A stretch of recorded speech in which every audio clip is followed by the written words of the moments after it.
Well, hello. Welcome to my best series that I read in 2023. So I previously did my video on what my top recommendations are for standalones or books in a series that I only read one book of this year. I have classified series as a book I've read at least two of, or maybe is complete after two. So in 2023, I read at least two books of 17 series. Of those 17 series, I only read two books of three series that are not yet complete. So I'm just kind of going to honorably mention them because I don't want to rank them yet because I didn't read that far enough into it to be able to rank it fairly. So those three series are the Lightlark series. So I read Lightlark and Nightbane. This series will still have one more book coming out at least. Lightlark is about a girl that is a leader of a kingdom within a larger land. There are 6 kingdoms in total, and every 100 years, the 6 leaders all have to get together and compete against each other on the island of Lightlark to try to break a curse put over all of their lands. So each curse is individual to each kingdom, and each kingdom has its own powers, and the curse kind of counteracts those powers. Isla is our main character here, and she is the youngest of the leaders. This is her first competition, and she has to kind of learn who to trust, who not to trust, because the rest of these leaders all know each other, and she's obviously the new person, so she has to figure out who she can trust, what's really going on. A lot of them don't truly know the extent of the curse and what they have to do to break it. One of the leaders is supposed to die. They do know that, but they've never been able to decide who's going to be that leader that's going to make the sacrifice and who makes the most sense for the rest of the kingdoms to be that sacrifice. So that's essentially what the first book is about, and then the second book goes into the events that take place after this so-called competition. Just to preface that I'm not going to go into extreme detail with a lot of these series, because obviously if I talk much past the first book, that's a huge spoiler for the rest of the series. So I'll be as spoiler-free as I can. Another series where I read 2 books this year was Magnolia Parks. So this series is currently 4 books, 2 Magnolia Parks books, 2 Daisy Hates books, and the third and final Magnolia Parks book comes out, I believe, the beginning of February. So these books are both about the same group of friends, but obviously the Magnolia books are from her point of view as well as people that are closer to her. It's multiple point of view.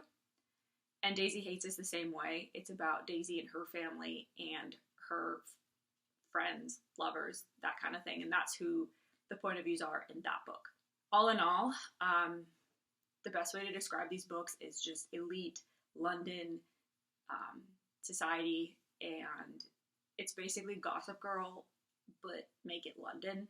There's all of the toxic relationships and manipulation and spoiledness of these young adults. I believe they're like in their 20s, early 30s, so a little bit older than what the Gossip Girl characters were, but same idea.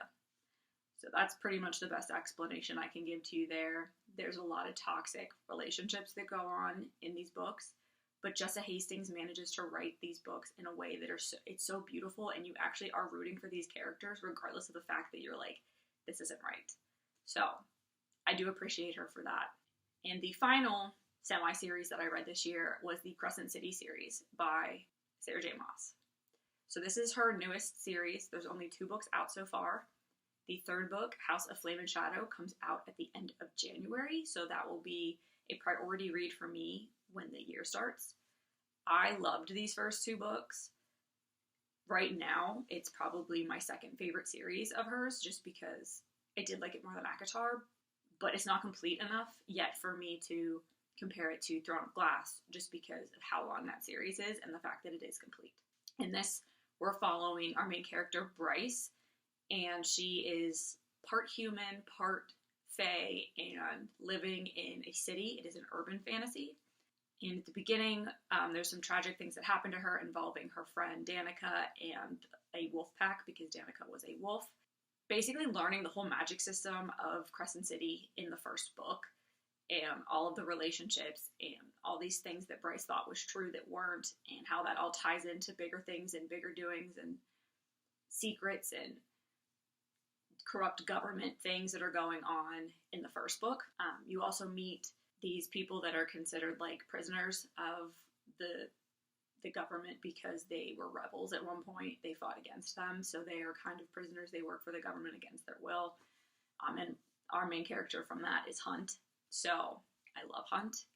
He is one of my favorite male characters that Sarah has written, and that's saying something after only 2 books. So I am a huge Hunt stan. Essentially, those 2 books are just following basically the same storyline. The first book is a lot of build-up and explaining the magic system and explaining the world and all of the characters. And the second book kind of gets more into the action. So I'm very excited. The third book will pick up at a huge cliffhanger from the second book to the point where I almost threw my Kindle across the room. I was not prepared. So I'm very excited that this book is like a month and a half away because I've been waiting too long, and I don't know how people that read it when it originally came out have been waiting as long as they have been for the next step in the story. So kudos to all of you. Next, I'm going to briefly touch on the series that I read that aren't going to make my top 10. I'm just going to list them, not really going to go into them too much other than maybe an overall thought. The first is the Never After Chronicles. This series is by Melissa De La Cruz. There are 4 books out right now. The 5th one is going to be the finale, and it is coming out, I think, sometime next year. This is a middle grade series, so it's very, very YA. They were very quick reads. They just looked cute. They're Disney kind of retelling, so I, obviously, as a huge Disney fan, thought they were cute, and I did enjoy it. But it was kind of a nice break from some of the heavier fantasies and things that I've been reading. The next one is the Never After series by Emily McIntyre. These are also fairy tale retellings, but they're dark romance. So this series taught me something very important about myself this year, and that is that I am not a dark romance girly. I do not like the tropes in the way that the men talk and treat the women in dark romances. It's not attractive to me, and I'm not trying to say anything against anybody that enjoys those, but it's not me, and this series taught me that. The first few books were okay in that aspect, but the last 2 were difficult to get through. I am done with dark romances. I did try to read Haunting Adeline earlier in the year too, and I DNF'd that because it was too much for me. So, if anything, I am very grateful to this series for teaching me that I do not like dark romances, so I know not to bother with that in the future. Another series I read was the 4 Horsemen series by Laura Thalassa. This follows our 4 Horsemen of the Apocalypse, and they're basically romances, all pretty similar outcomes, but romances technically tend to be, the tropes differ a little bit between each one, but a lot of them are kind of like grumpy man meets woman that is determined to change his life and make him see the humanity in people. That's pretty much how all 4 of them were. So I enjoyed it. It wasn't enough to make my top 10. And the last one that just missed the cut was the Dreamland Billionaire series. This is a trilogy of standalone romances, but you should read them in order if you're going to read them, about 3 brothers who are the heirs to the Dreamland fortune, and Dreamland is essentially Disney. So their grandfather dies, he leaves in his will that each of them must complete a certain task in order to get their inheritance, and the first book follows one that's supposed to take over the operations of Dreamland and build some like spectacular attraction or addition to the park before somebody, I think it's like a year or 2. The second one follows the oldest brother, and he has to get married in order to claim his part of the inheritance. And then the third one follows the middle brother, and he has to go back and sell a childhood home that they have. It's like a childhood vacation home, but his ex is living there with her daughter, and he has to basically like work around that to be able to get her to accept them selling the house. So it was really cute. Again, I said it would have been the next one on my list had I not had 10 other ones that I wanted to list. But Lauren Asher wrote these, and I really enjoyed them. They're very cute romances. And, of course, it seems like the second one and, like, the brothers things are never my favorite. I'll touch on that on another series. But they were all enjoyable. On to my top 10 series of the year. I'm going to give fair warning. I gave this in my standalone video that a lot of these are fantasy novels. Fantasy and thrillers are my 2 biggest genres that I read. So I'm in actually where my new bookshelves are. This is going to be my library eventually, and all of my fantasy books are in here. The shelves are not full yet. We're getting there. I'm working on it. But the backdrop for this is basically the books I'm going to be talking about. Start at the bottom and we're going to work our way up. So number 10 on my list was the Good Girl's Guide to Murder trilogy. The series follows a girl named Pip who's in high school and is doing a capstone project and has decided to reopen and relook at a case from a few years ago in her town where a fellow schoolmate was murdered and another schoolmate was accused of that murder and ended up committing suicide because of it. So she ends up teaming up with the brother of the student accused of the murder, and together they open up this case and get into it and discover that everything was not as it seemed, that things were covered up. The police seemed to just want an easy way out of it so that they could solve this murder. And it goes on from there. The second book is about a crime that occurs that is related to the first one. And then the third book is more Pip's the victim in this, so she's being stalked and she has to basically figure out who's after her. So out of those books, the third one was my favorite because I felt like it was the most personal, but the first one was a close contender. The second book, there's something about the second book in a 3 series that seems to most of the time not be my favorite. But those books are by Holly Jackson. I forgot to say that. Number 9 is the Knock 'Em Out series by Lucy Score. I read these books on my Kindle because they were on Kindle Unlimited, and I loved them so much that I did go out and buy the physical copies because I think I may reread them, and they're pretty, and I just wanted them on my shelf. So the Knock 'Em Out series follows 3 couples in the town of Knock 'Em Out. The first one is Knox and Naomi. Knox is a Knock 'Em Out OG. He's lived there his whole life. His family basically runs the town. He's a barber, owns a bar, has built up the town as much as he can because he did win the lottery at some point and put a lot of his winnings back into the town. He meets Naomi, who comes into town after running away from her wedding because she knew that that was the last place her sister had been and she didn't know where else to go. So they meet each other. It's your typical Grumpy Sunshine. It's your typical Lucy Score, very spicy books. All 3 of them, very spicy books. And there's a underlying crime story that goes throughout all 3 books. So it's not just about the romances. There is a connecting story that brings all 3 of them together, which is why they also need to be read in order. So after Knox and Naomi's story, we meet Nash and Lena.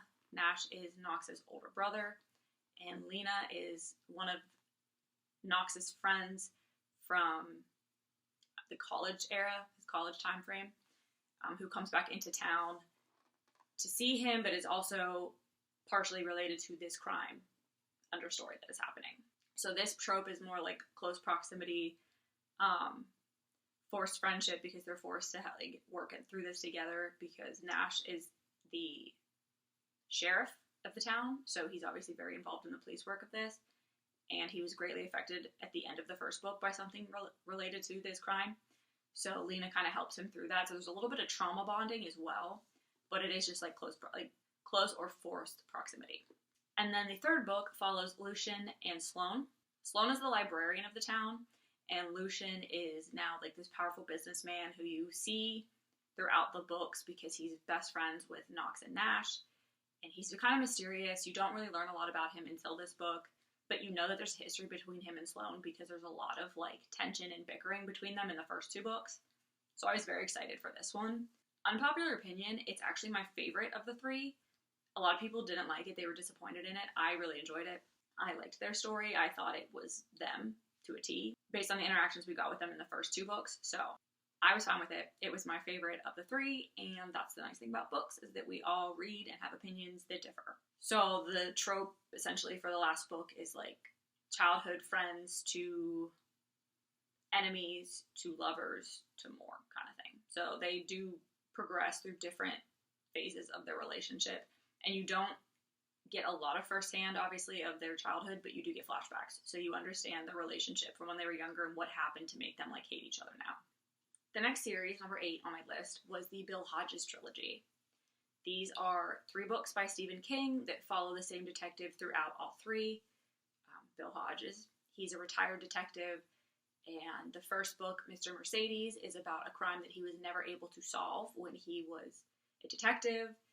and the Mercedes killer kind of comes after him as a retired cop, basically just trying to egg him on to kill himself, because he thinks he's going to get under his skin and it's going to bother him that he can't do anything about it. But what it actually does is like reinvigorates him and gets him involved in police work and like private detectiving and stuff again, and it actually makes his retirement better. We get to meet Holly Gibney in these books as well, who ends up being a character that's in a few other of Stephen King's books. She's in The Outsider, as well as she has her own book now called Holly, which I have not yet read. So Mr. Mercedes is our first book. Finders Keepers is the second in the series, and that is kind of just more stories that relate to the original. There's an underlying connection to all of these that starts in the first and is concluded in the third. And the second one is a story that connects to the Mercedes killer, but it was just a family that was affected by it and a crime that occurred there. And then the third book is the conclusion of basically the Mercedes killer saga. There's a little bit of like fantastical elements in the third book that you don't really see in the first two. I was very excited that this was kind of my first series, not even series because he doesn't write a lot of them, but just my first Stephen King books that didn't have some element that was fantastical and like not real. I thought these were going to be basically stories that could happen in real life. And then he tripped me up at the end of the second book. I think it was the second book. It was the end of one of the books. I think it was the end of the second book where I was finally like, oh, here we go. So there was a little bit of a fantastical element, but they did end up explaining it away with science. So very much enjoyed these. They were like creepy, but definitely good reads if you're not into like the horror side of Stephen King. These were more like, I'd say mystery novels, because they were really just like the cop trying to solve a crime. Very much enjoyed these. They were gruesome at times, so I got through them just fine though, so I think that most people would. But they're definitely further away from his horror side and more towards like a mystery novel. Number 7 was the Once Upon a Time trilogy by Stephanie Garber. These books follow Evangeline Fox and basically her love story. So there is a magic system that is explained in the first book, and you kind of get a little bit of the world in the Caraval series, which is a trilogy that occurs before the events in Once Upon a Broken Heart. So you have the Once Upon a Broken Heart book, you have the Ballad of Never After, and A Curse for True Love. This is a case where the second book was actually probably the best book of the series. It's where the most romance happened that a lot of the fans wanted, and it's where a lot of the action happened. Another unpopular opinion that I have about this series is I, again, liked the third book. A lot of people didn't. They didn't think it had enough of the couple that they wanted to see or a specific character that they wanted to see. It was a close tie with that book and the second book for my favorite. So, again, I liked it. Not everybody's cup of tea, I guess. But basically, this is just Evangeline Fox's love story. It starts with her approaching the Prince of Hearts, Jax, who you meet in the Caraval series, to stop a wedding of her, who she believes is her true love, and her stepsister, because she thinks her stepsister basically gave him a potion or something to make him fall in love with her and agree to marry her when really he loved Evangeline. So she makes a deal with Jax, and he's a fate, and basically making a deal with the fate is like making a deal with the devil. It's never what you think it's going to be. So a lot of this story revolves around just Evangeline learning what love is and who to trust and what her real feelings are. She grows up a lot in this. There's a lot of character development for her throughout the 3 books, and I think that was the most beautiful part of it, was her at the end understanding what real love is rather than what she fantasized. She's very delusional, very immature in the first book, very up in the clouds, kind of ditzy, but there's definitely a lot of character development by the time the third book rolls around. Number 6 is The Inheritance Games. This is an original trilogy, but Jennifer Lynn Barnes has written a 4th book called The Brothers Hawthorne, and then there's a 5th book coming out next year called The Something Game, and it's supposed to be the final book in the series. The first 3 books, the original trilogy, are all from Avery's point of view, who is a girl that has been all of a sudden called in to the Hawthorne mansion after the grandpa died, and his will is being read, and she needs to be there, and she's not really sure why. Come to find out, he left everything to her, and nobody knows why. There are 4 Hawthorne brothers. The big mystery of this is to figure out who she is to this family and why he left her all this money. The main thing we learn about the Hawthorne family is that they're big on, like, puzzles and games and riddles, and the grandfather would make these games up for his grandsons to play on the weekends to like sharpen their skills and just make them compete with each other because he thought that was how you built character. So these books were just so interesting because of the things that unfolded in each of the parts of the puzzle that they were supposed to be solving. They each had like their own part they needed to solve in order to figure out the mystery of who Avery was. So there is a love triangle, but I thought it was done well because it's pretty clear up front who she's going to end up with. But you do feel for the other character that you can kind of be like, he's not going to win this argument. So all three books kind of unravel the same mystery. You just find out more as they go along. Obviously, I can't talk about how the first one ended without giving away the second two, but all in all, they're connected. Then the fourth book is about two of the brothers specifically. They're all in it, and so is Avery, but it's from Jameson and Grayson's point of view, and they're both kind of doing their own thing with their own families. So each of the brothers actually has a different father, and that's part of the puzzle in one of the books is unraveling who those fathers are. And Jameson and Grayson get pulled into things because of their fathers, and that's what this book is about. I, again, really enjoyed the Brothers Hawthorne book. A lot of people didn't. They wanted more of the other two brothers, which you got some of them, but Jameson and Grayson are the two main brothers in the Inheritance Games trilogy, and as well as the Brothers Hawthorne book. So I don't think we're ever really going to see Xander and Nash have their own books. So it is what it is. The fifth series is actually going to be a trio of duologies, I believe. So I read The Crowns of Nyaxia, which was The Serpent and the Wings of Night, and The Star-Cursed King, I think was the second one. And this book is about a girl who was raised by this vampire overlord. He saved her from when her parents were basically killed when she was a child and by his vampire minions. And he ends up going to that house with them and saving her because he sees something special in her. And there's this competition that happens in the first book where she competes against all these other vampires. There's 3 vampire-like houses. And so she's obviously at a disadvantage because she doesn't have the strength, the powers, the abilities that these vampires have. So she's at a disadvantage. She's also human, so she's trying not to get eaten the entire time as well. And there's a love story between her and Rain. The first book is that competition and the relationship she builds with Rain. And these books are by Carissa Broadbent, who is a pretty well-known fantasy writer. She has a few different series. There's also a novella, Two Scorched Roses, I think, that's in between them. I didn't read it because I didn't know about it until after I read the second book. I may eventually read it. We'll see. But their story is done. The second book is obviously the fallout of what happens in the first book at the end of the first book. And that story is done for this house of vampires. And then there's the 2 other ones will have their time in the next 2 duologies. Number 4 is the Caravel trilogy, also by Stephanie Garber. This is the trilogy that precedes the Once Upon a Broken Heart trilogy. And in this series, we follow Scarlet and her sister Donatella, as well as Dante and Julian. The first book is entirely in Scarlet's point of view, and it's basically about her begging Legend, who runs the Caravel games, to allow her and her sister admittance into it. So Caravel is a competition that takes place every so many years, and it's never in the same place, and nobody ever really knows where it's going to be, what the competition's going to be, and you have to be invited in to play. Once you're invited in, you can either play or you can observe. So Scarlet writes to Legend for years asking to be included in this and is never heard back until she finally is like, listen, I'm about to get married. This is my last chance. And he does write back. And she gets her and Donatella into the games. You meet Julian at the beginning, and he goes with them to the island that Caravel is going to be taking place on.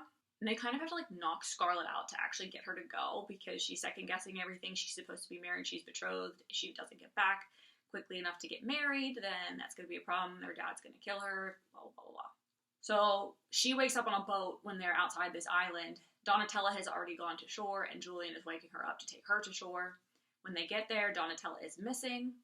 Come to find out, she's the game, essentially. They have to find her to win the game. And then once you win the game, you usually get to pick a prize, but I think the prize is basically that Donatella doesn't die. I think that was what the prize was for the first one. That's the first book in a nutshell. The second book follows Donatella and her story. And this is also where we first meet Jax, who's in Once Upon a Broken Heart. Donatella kind of gets herself into a bad situation at the end of the first book, so this is her trying to complete a promise that she made in the first book, and she kind of gets in over her head, and she's not really sure what to do, so that's what the second book's really about. And then, without going into too much detail, the third book, it's kind of the conclusion of both Scarlet and Donatella's stories. You get both of their POVs in this book, which I really liked, and I loved the ending of this story. I thought Stephanie Garber did a great job wrapping everything up and with where she took the story at the end. Number 3 is the ACOTAR series by Sarah J. Maas. The first 3 books, A Court of Thorns and Roses, A Court of Mist and Fury, and A Court of Wings and Ruin, are all about Feyre. Feyre Archeron has 2 sisters, Elaine and Nesta, and she lives in the human world right outside the fairy world. And they're basically poor, and she's the one that provides for them because her father can't do anything, or chooses not to do anything. So she's out in the forest one day hunting for food for them, and ends up killing a wolf that is actually a fairy disguised as a wolf, because he was a shapeshifter. So because she kills this fairy, another fairy lord from the Spring Court, Tamlin, comes down into the human lands and is basically like, either I can kill you, or you can come back and live with me as your punishment for killing one of the fairies. So she obviously chooses to go with him and chooses to live. The first book really is just kind of explaining the world in a way that shows you who the good people and who the bad people are, allegedly. Feyre ends up in a situation where Tamlin is captive and she's trying to break this curse that is over all of the lands because of this woman named Amarantha, who has captured people in this one part of the fairy worlds, and they can't go back to their homelands, and she's basically controlling all of Perinthian, I think is how you say the lands. So that's the first book. I can't really go into the second, third, or the novella because of a huge spoiler that would give away. So, most people have read the ACOTAR series. If you don't, I recommend it. Obviously, it is part of the Sarah J. Maas universe and is wonderful. Not sure if it's considered YA. I swear I read that it was, but after reading the books, I definitely would not consider them YA. The 5th book, or the 4th book minus the novella, is A Court of Silver Flames, and this book follows her sister Nesta. So this is the first in the series that doesn't revolve around Feyre. Again, I can't go much into detail of that book just because of what it took to get to that point. Would be massive spoilers for the rest of the series. Number 2 on the list is the Shepherd King duology. Some of my favorite books that I read this year. We have One Dark Window and Two Twisted Crowns. These books are by Rachel Gillick, and the magic system in these books was just so unique and so fun, and told such a story that is different than every other fantasy novel that I read this year. So our main character in these books is Elspeth, and she is considered cursed because she caught the plague in her kingdom, which is basically like if kids are exposed to this mist that has been over part of the kingdom because it's part of a curse, they end up gaining powers, but they also have like a degenerative part to it, so they're going to eventually die from these powers. You just don't know when or how. And so they're technically considered like bad and illegal, like they're supposed to be killed if they're found because they don't want to spread this plague. And then we have Raven, who is our main male character, also part of the people that is affected by this plague, but he works for the king, so obviously the king's above the law, and he has people that work for him that have these powers that he uses to his advantage. The magic system in this revolves around a deck of cards called the Providence cards, and there's 12 different cards, I think. I forget how many cards there are, but they all have their own power, and there's multiple of some of them, but not of all of them, and the only way to break the curse is to get all 12 Providence cards together again. Anyone that holds one of these cards also possesses the power of this card. Simply by like tapping it, you tap into those powers, and then to stop using them, you tap it again and you stop. Basically, if you use the card for too long, it starts to affect you negatively based on what the power is, so they don't recommend that anybody uses one of them continuously. You're supposed to like use it when you need it and then stop using it. So Raven and Elspeth end up teaming up to go find these Providence cards so they can break the curse. One, so Elspeth is safe again, and there's other people, part of Raven's life, that are also affected by the plague that he's trying to heal, and obviously himself as well. Elspeth has this like nightmare. I don't think this is a spoiler. Yeah, so Elspeth actually has, okay, it's not a spoiler because it's on the back of the book. She has this like creature that lives in her brain that's part of her powers. She calls the Nightmare. So I just found that like super entertaining because like Fourth Wing, where Violet had her dragon in her head all the time, Elspeth has a nightmare in her head all the time, and I don't know what it is about things that remind me of Venom, but I just love the bickering that goes back and forth because it's kind of insane, but also very entertaining. So Nightmare ends up trying to help them as well. You find out a lot more about this being and why he's attached to her and what his role is in all of this. And the first book ends on a pretty big cliffhanger to go into the second one, where more of the action happens. The first book's entirely in Elspeth's point of view, whereas the second book goes between her, Raven, and one other character. I think just one other character. And the addition of that other character and getting their point of view adds a lot to the second book. I really enjoyed that. I felt like it really opened up the world and your view of it and the relationships and how people viewed each other in it. I really enjoyed that duology. It surprised me greatly for being 2 books to be that high up on my list and for me to enjoy them as much as I did. I still think about these characters every day. Part of me wishes it was more than 2 books, but I also think she did a very good job of getting the story told within those 2. She has a new series, I think, that's starting to come out next year, and I'm very excited to see if I like that as much as this one. And the final series we're going to talk about is this 8-book series that's behind me here, which is the Throne of Glass series by Sarah J. Maas. I just recently finished Kingdom of Ash, which is the final book in this series, and it tore me apart, put me back together, tore me apart again, and I cannot stop thinking about these characters and this world, and I'm so sad it's done, but I wish we would have gotten a little bit more of some of the characters in the end, but I really enjoyed this. I really connected with these characters.